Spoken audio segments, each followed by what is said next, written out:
Hi, welcome back to Reading Success Academy. I'm Paula Smith, and in this lesson, we're going to go through the word attack process to break a longer word down into smaller chunks to make it easier to read and easier to spell. Now, normally the first step would be to look for special endings in a word, but we don't have any special endings today, so we're just going to go right to step two. Let's get started. Okay, so our second step is to look for groups of letters that work together to make one sound. And I see a couple of these groups here. Whenever you have double consonants like this, we'll group those together. Also, we have TI here. And in this word, this is actually going to be a sh sound. You may have seen this represent a sh sound like in the word initial. It also is the beginning sound in shun, which is a special ending. All right, so we know that that can be sh, and we also have an ol in this word. So we'll group those together. Nothing else really works together, so we're going to start sounding out until we have a chunk. Now we have to decide which vowel sound are we going to use here for this E. Are we going to use A or E? You could do either one and still get the word. I'm going to show you the process. So let's start with E, and then we'll put a chunk line in, because as long as you have a vowel sound, you have a chunk. So there's E, and then we'll sound out the next chunk. S, A, N, sen. That sounds like a chunk. Let's draw a line in. Let's put our first two chunks together.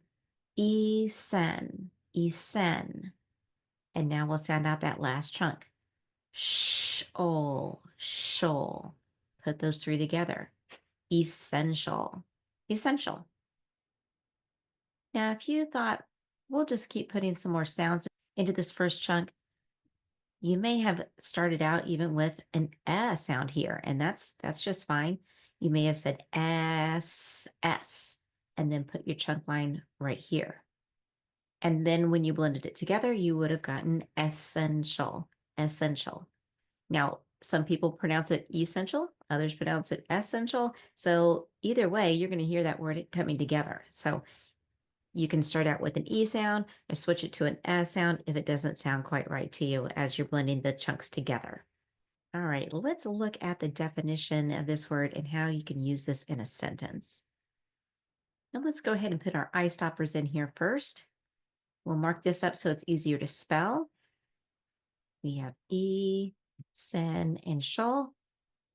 If you like having the S as your first chunk, you can do that too. You just slide that over and put your eye stopper right here.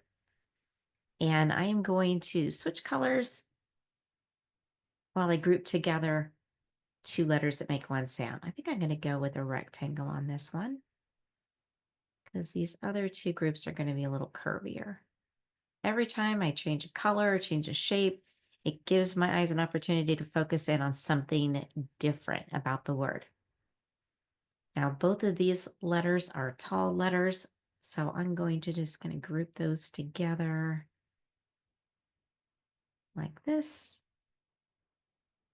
And then I'm going to switch colors again because we have another pair of letters working together, but there's a little bit different shape because we have a short letter and a tall letter. So I'm going to kind of bubble around it like this. It kind of faces inward too.